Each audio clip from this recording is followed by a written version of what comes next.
Oh, hey guys, I'm back. I'm doing another synth tutorial, and I'm using Synths, and I know what you're thinking, but what can you do? I got this chord progression that I just started on.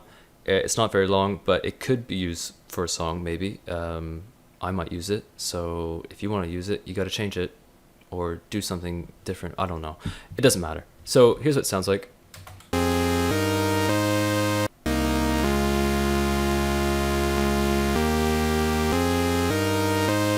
It's alright.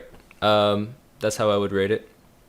But what matters is more the sounds. I'm gonna try to layer some different synths. They say to try to use different like presets or no different VSTs for this. Like if you're gonna layer stuff, maybe use like Silent, Massive, Zebra, Harmor, just a bunch of different synths if that's what you want to do.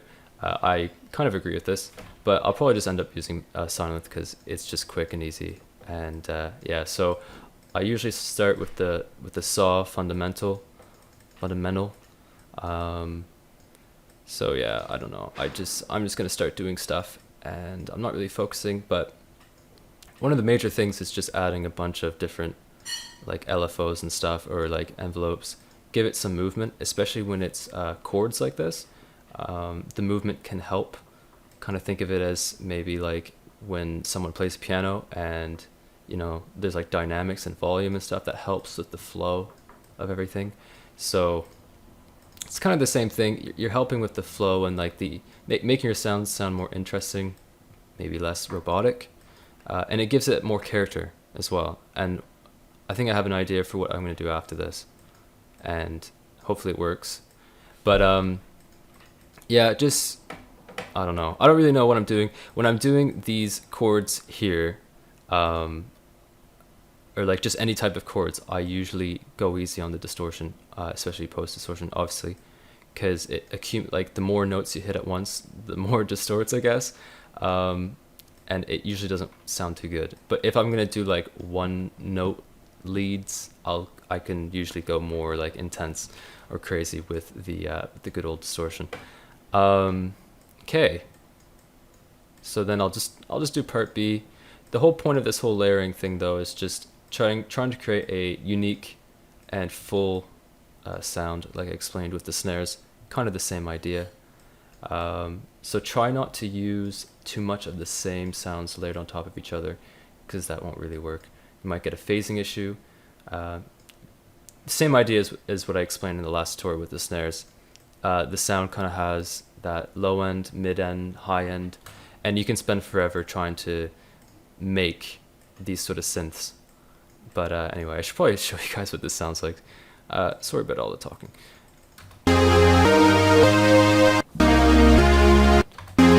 And that's very loud.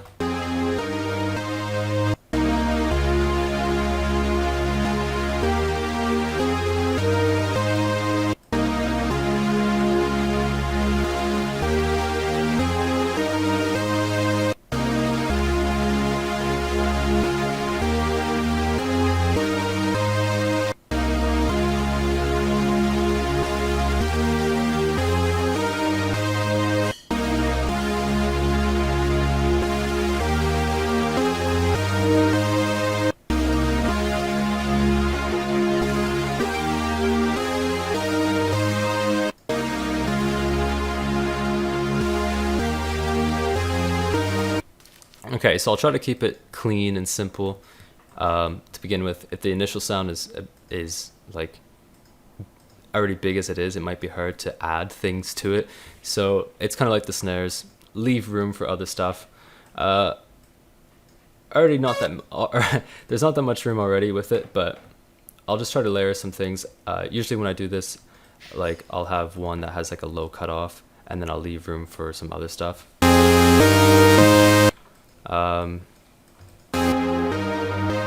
Like that might sound okay as it is, and then when I go to EQ it, I'll like remove maybe some of that like muddy section.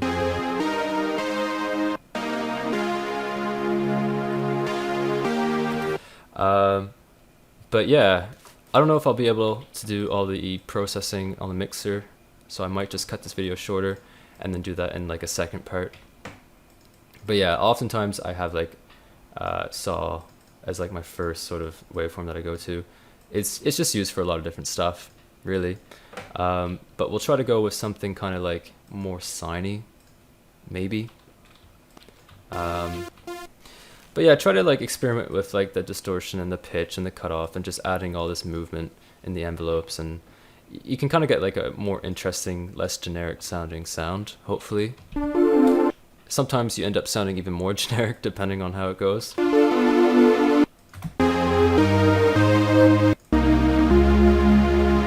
So this sound here sounds a lot like the last one. That's kind of what you want to avoid. It also has a lot of warmth to it. I guess we did remove some of it there, so we might replace it with this, maybe. You don't want too much like redundancy. Is that the word to your sounds? But yeah, I'll just add more pitch, because why not? Just go crazy, really. But yeah, you can spend all day just being like really like, you know, careful and like gentle and like messing around all day trying to like figuring out this awesome series of patches that work together to create one awesome patch. But obviously I don't really have the time to like do that, so I'm just giving you the basic idea. But yeah, I forgot to mention we're at 155, and we might use the beat that we made in the last tutorial as well.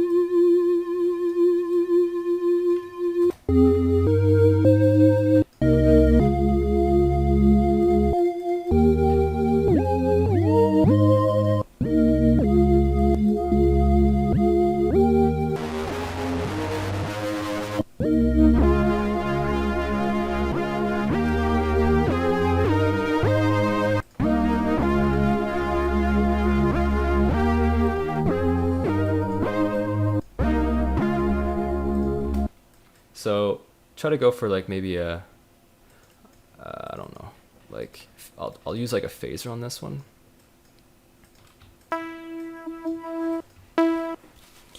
And as you can see, I didn't take away the retrig. I might do it on this one, but I won't do it here.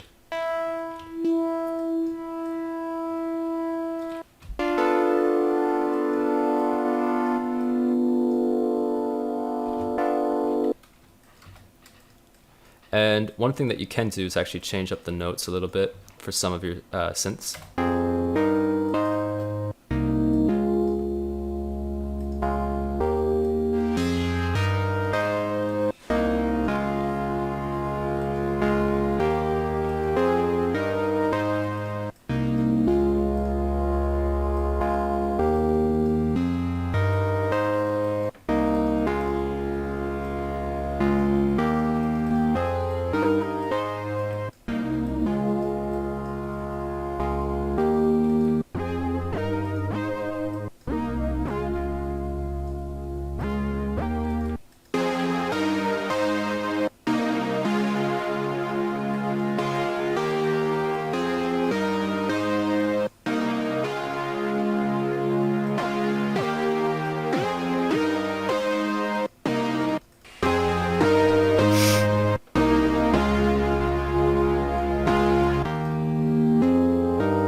So as you can see, it kind of like harmonizes each other, and that could be like a chord sort of thing. I wouldn't call it a pad, but just something that supports the lead, which we can create now, just for fun. And then I'll probably process everything in the next tutorial. Okay, cool. My mom's blending something upstairs, so I can't really talk much. But yeah, so I'll just sort of try to finish this. I'll just go with something signy, like this one here, and I'll use like a pitch envelope on it to make it sound cool. Maybe.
So yeah, basically, I gotta go, but basically you gotta, like, you can layer the lead bit if you want. You don't have to because there's so much shit going on already, but you can layer all that, process it.